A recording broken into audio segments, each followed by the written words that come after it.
The near future. A virus destroys 99% of humanity. There are 513 survivors left in the world. They are all forced to live on a small island in the Baltic Sea as the rest of the earth is uninhabitable. A woman gives birth to a baby. The people around her congratulate the happy mother, but her father says goodbye to her. He leaves the house accompanied by family and close friends and goes to a high cliff. A television journalist films the event, narrating that regardless of how tough times may be, new life arrives while the old departs. Hence today, the grandfather, following the laws established on the island, will sacrifice himself so his granddaughter may live. The elderly man bids farewell to the people and jumps off the cliff, at the same time as his daughter gives birth to a second child, thereby creating a problem for the island's inhabitants. The thing is, Heligoland has a population of 513 people. Birth rates are strictly controlled, and if a baby is born unexpectedly, someone must sacrifice themselves, voluntarily or forcibly.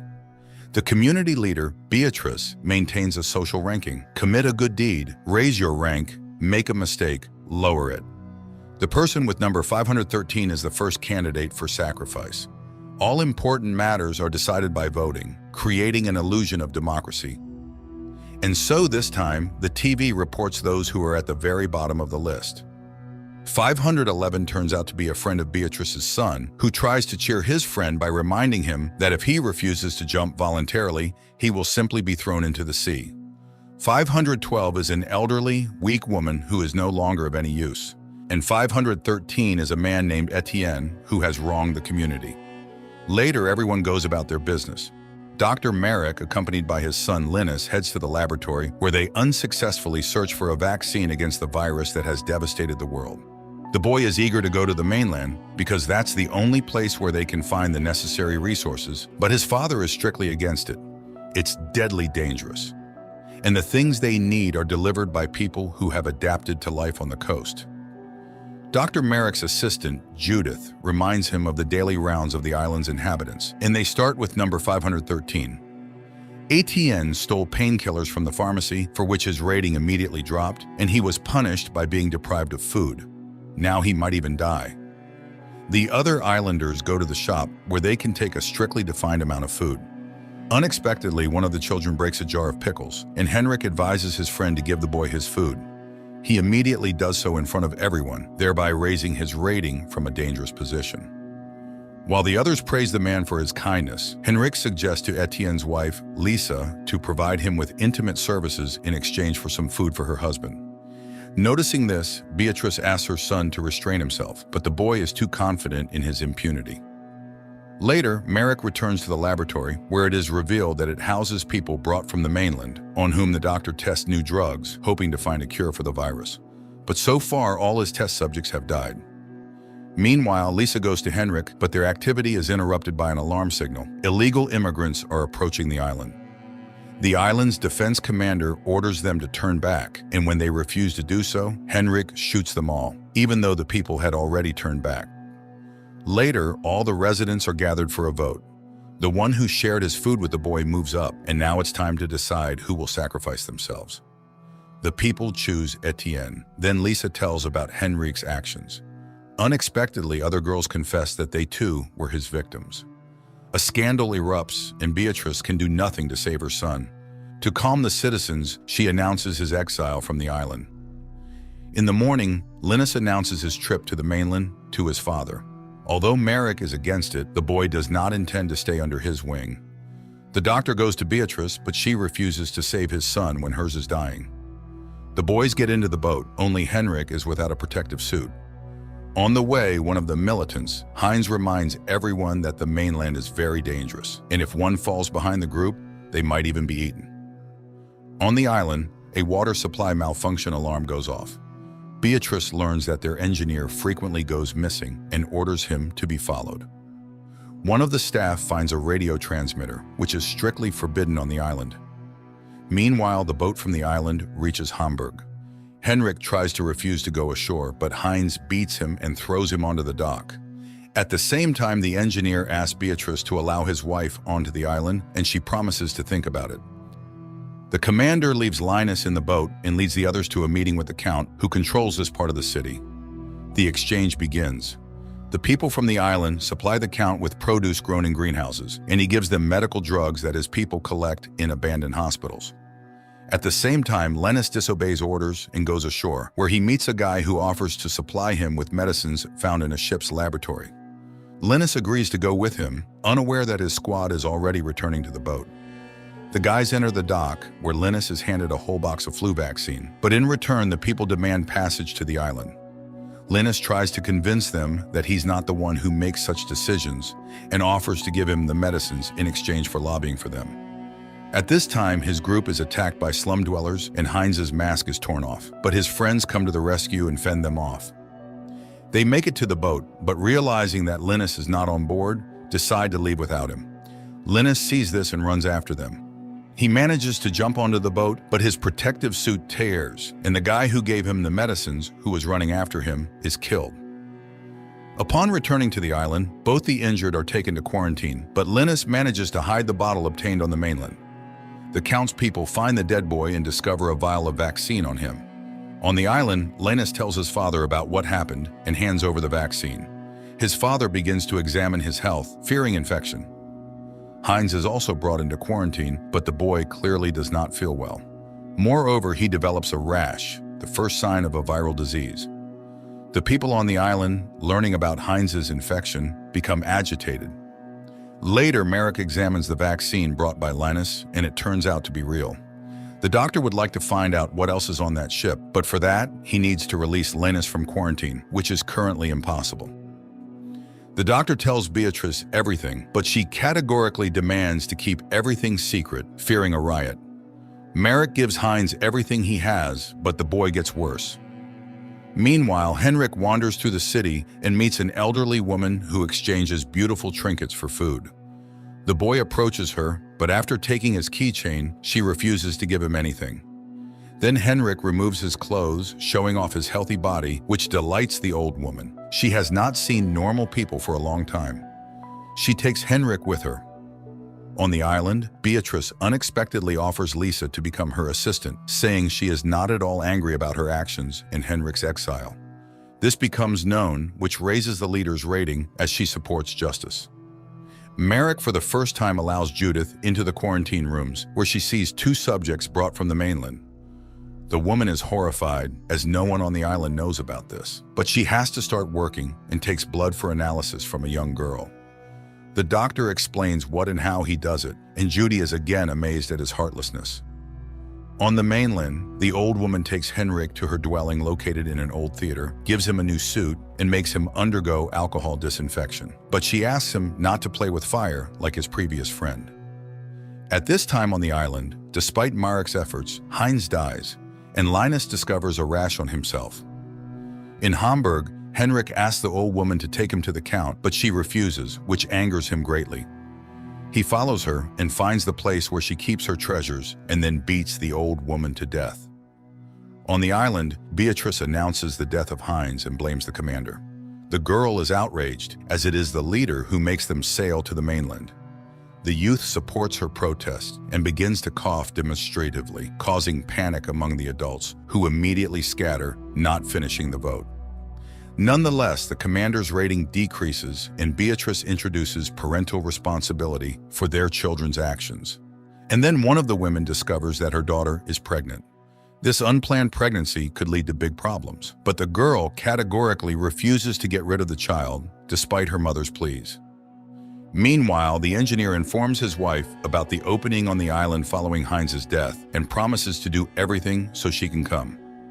A couple spying on him hears this conversation, but unexpectedly the woman refuses to report him because he only wants to reunite with his wife. At the same time in the laboratory, the condition of the test subject girl worsens. Judith sympathizes with her, and she reveals that her brother, who has a family, sold her to the island. And she does not hold a grudge against him, as she managed to do something good. Linus shows his father the rash, which does not surprise the doctor, since he immediately realized his son was infected. The boy asks to be used for experiments, although his father cannot bring himself to do it. In Hamburg, young people who found the medicines passed to Linus are brought to the Count. The leader asks to be shown the ship, but they say the only one who knew the way there has died. The Count offers the youth to join him and asks to find the ship. The leader of the youth group asks to take them along because they are sure. He wants to capture Heligoland, as it is the only place with the doctor capable of making a cure. The Count makes a promise. Merrick begins to study his son, who asks him to promise that he will find that ship with the laboratory. Later, the doctor goes to the former commander and asks for her help to get to the mainland. She promises to do this if he can release her from the cage where she was unjustly locked up. On the mainland, Henrik falls into an ambush by a group that feeds on humans. He confesses who he is and asks to be handed over to the Count. The cannibals take him to the Count's dwelling, and he agrees to exchange the boy for antibiotics, hoping to get a ransom from Beatrice. Meanwhile, the engineer contacts his wife, informs her about the interview tomorrow, and asks her to prepare well. The Count informs Henrik that he knows about his exile.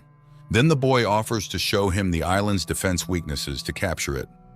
Later, the engineer's wife arrives at the designated place and passes the first round for the position of pharmacist. And Merrick notes a deterioration in Linus's health. The next day, the two women who performed the best in the testing must prove to the islanders that one of them deserves the doctor's position. One of them is the engineer's wife, a practicing pharmacist, and the other, named Daniela, calls herself a surgeon. At the same time on the island, Etienne finds a bottle of schnapps in the desk and gives it to the windmill mechanic. Meanwhile, the commission, consisting of the island's leadership, conducts the final testing. Daniela answers all the questions correctly, but the pharmacist also demonstrates good knowledge. Then Beatrice proposes a vote, and with Merrick's final decisive vote, the commission chooses Daniela, causing the engineer to have a nervous breakdown. He attacks Merrick, but Beatrice shortens him, as no one had promised him anything specific. Later, Daniela arrives on the island, and after the welcoming party leaves the dock, people from the cannibal gang who arrived on the island illegally are found on the boat. The engineer contacts his wife, but she advises him to forget her and move on. And they show Daniela her new home. At night, unable to resist the temptation, the windmill mechanic drinks the found schnapps and doesn't see the engineer climb the windmill and break one of its blades. In the morning, seeing the recording of the incident, the drunk man climbs up, falls, and hangs high above the ground, his broken leg caught on the ladder.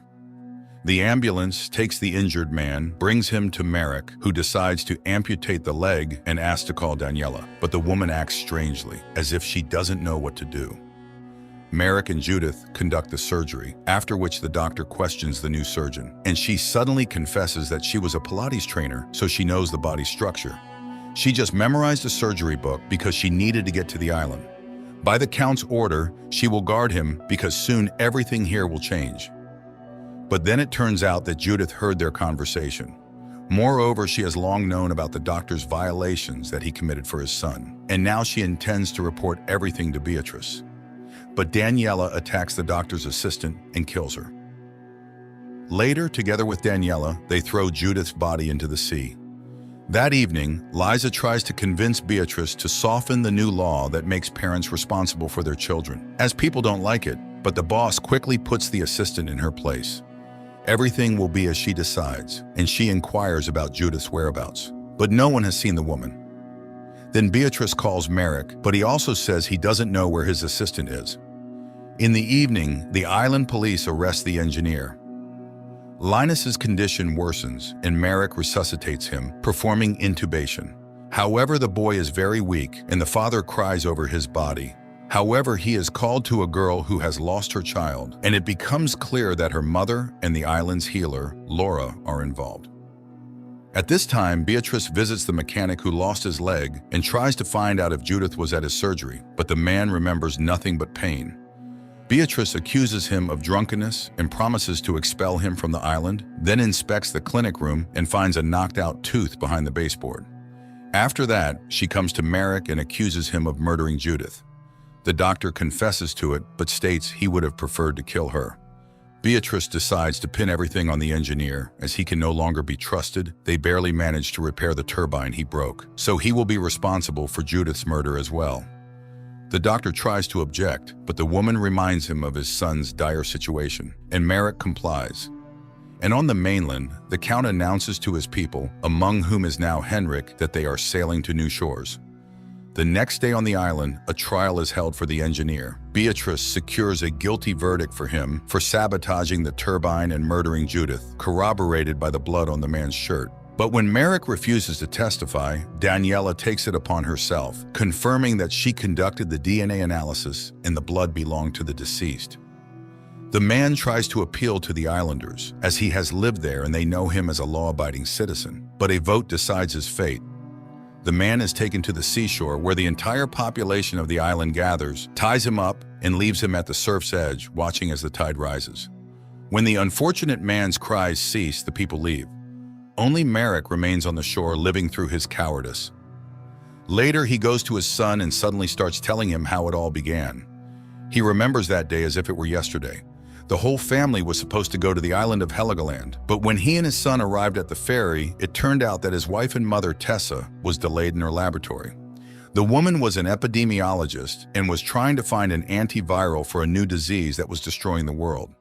She calls her husband and tells him she will come tomorrow, as the institute has good security and she is safe. Merrick and Linus reach the island and go to the store, where a crowd wanting to buy groceries gathers at the door. But the store owner doesn't let people in. There's practically nothing left, and the delivery from the mainland will only be tomorrow. Nevertheless, the doctor manages to sneak inside, where he meets Beatrice, working as a senior salesperson. She helps the doctor choose groceries for his son and, noticing the commotion at the entrance, calms the crowd by promising big discounts the next morning. The people leave, promising to come back in the morning, and the store owner insults Beatrice for unilaterally deciding what to do with his property. The man berates her, not noticing the silent approval of the store employees to the woman's actions. Later, Beatrice addresses her colleagues, reminding them that they will have to survive on their own, and no boss will help them, so they need to take matters into their own hands.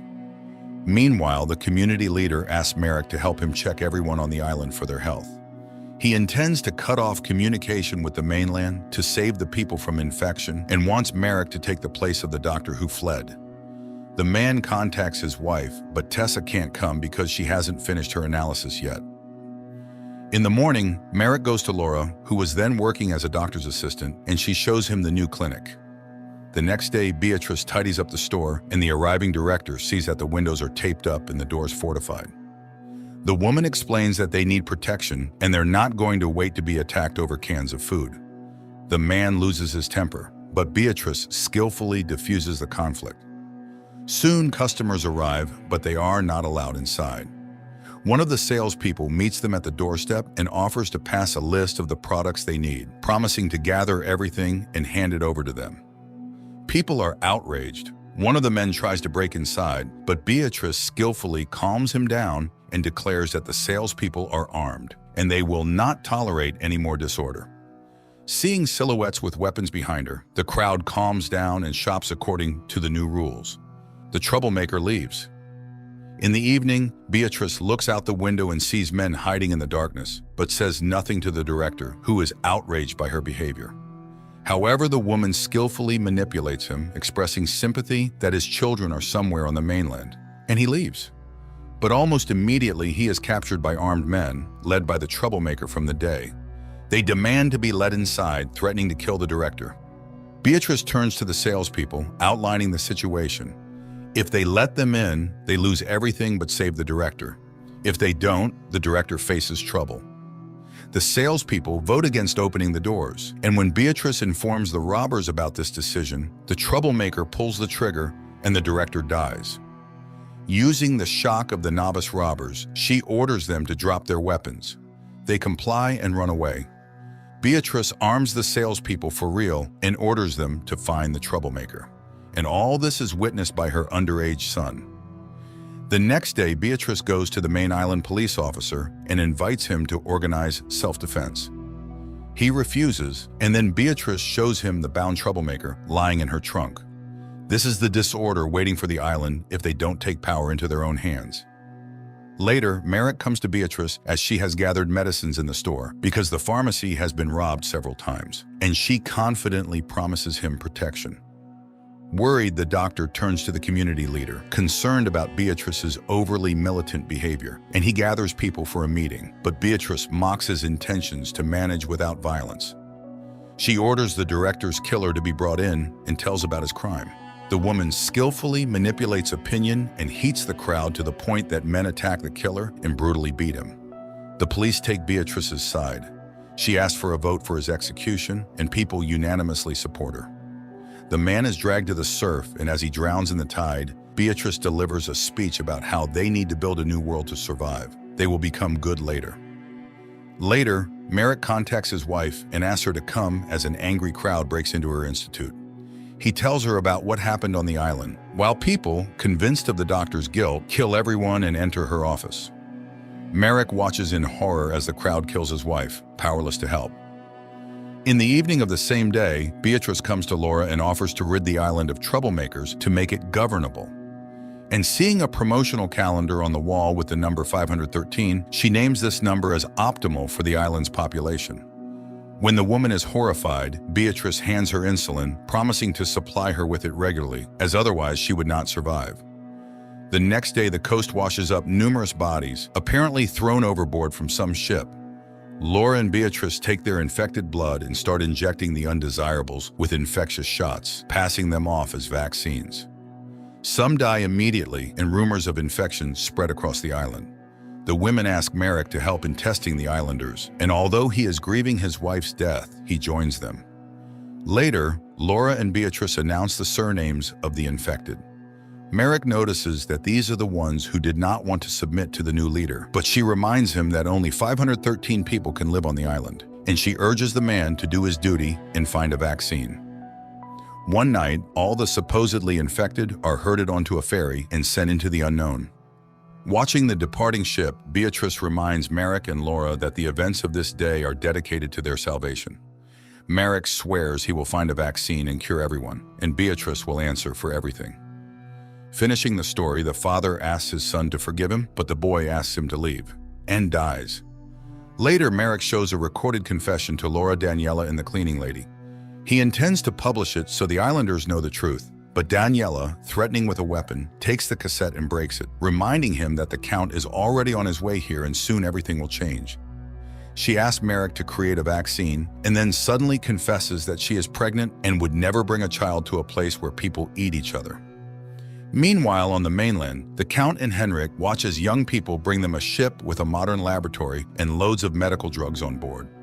Now Merrick will have everything he needs. At the same time, Beatrice enjoys swimming in the pool, unaware that this ship is already sailing to the island. And a local priest becomes the victim of cannibals who have illegally arrived on the island.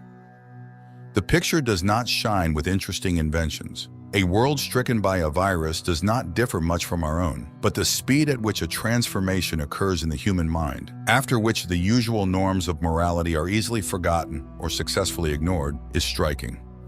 The herd instinct quickly gains mundane functionality, forcing people to simply survive, which seems rather questionable.